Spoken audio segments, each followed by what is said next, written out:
আমরা সবাই ফেসবুকে কভার ফটো দিয়ে থাকি। তো আমরা অনেক ফটো ফেসবুক কভারে আপলোড করার পর দুই সাইডে কেটে যায় অথবা পুরোপুরি ফিট হয় না। তো আজকে আমি এমন একটি প্রসেস দেখাবো যার মাধ্যমে আপনারা যে কোনো ফটোয় আপনার ফেসবুক কভারের জন্য ফিট করতে পারবেন। তো চলুন ভিডিওটি শুরু করা যাক। আমার এই ফটোটি যদি আমি কভারে ব্যবহার করতে চাই সেক্ষেত্রে আমার ফটোটি অনেক বড়, তবে আমার ফটোটি এখানে ফিট হচ্ছে না।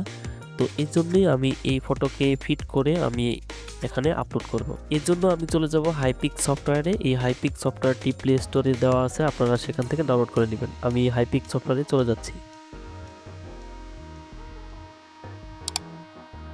আসার পর এরকম একটি ইন্টারফেস দেখতে পাবেন। আমি এখান থেকে আমার ফটোটি সিলেক্ট করছি।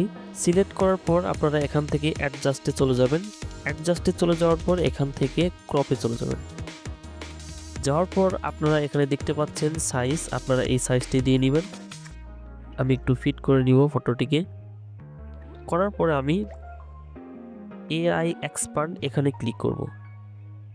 আপনারা দেখতে পাচ্ছেন যে আমার ফটোটি খুবই ছোট, তবে আমি এআই এর মাধ্যমে এক্সপান্ড করে নিব। তো এখান থেকে আমি জেনারেটে ক্লিক করব। জেনারেটে ক্লিক করার পর আপনারা দেখতে পাচ্ছেন যে আমার ফটোটি এক্সপান্ড করে দিয়েছে। এখানে 3টা রেজাল্ট দিয়েছে।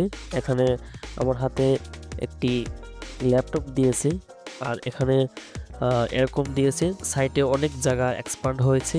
তো আমি চাচ্ছি যে এই ফটোটাকে রাখার জন্য, তো আমি এখান থেকে অ্যাপ্লাইয়ে ক্লিক করব।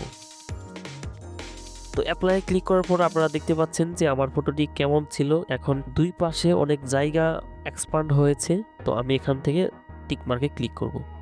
ক্লিক করার পর আমি এখান থেকে সেভ করব। ফটোটি সেভ হয়ে গেছে। এখন আমি ফেসবুকে চলে যাব।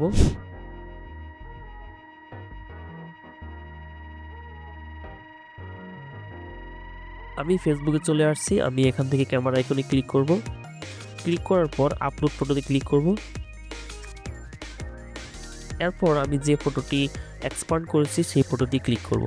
ক্লিক করার পর আপনারা দেখতেই পাচ্ছেন যে আমার ফটোটি আগে কেমন শো করছে, এখন কেমন শো করতেছে। তো আশা করি আপনারা বুঝতে পারছেন যে কিভাবে একটি আনফিট ফটোকে হাইপিক সফটওয়্যারের মাধ্যমে আপনার ফেসবুক কভারে ব্যবহার করবেন। তো যদি ভিডিওটি ভালো লেগে থাকে তাহলে অবশ্যই শেয়ার করে দিবেন, যাতে আপনার বন্ধুরা এই কাজটি খুব সহজেই করতে পারে। ধন্যবাদ।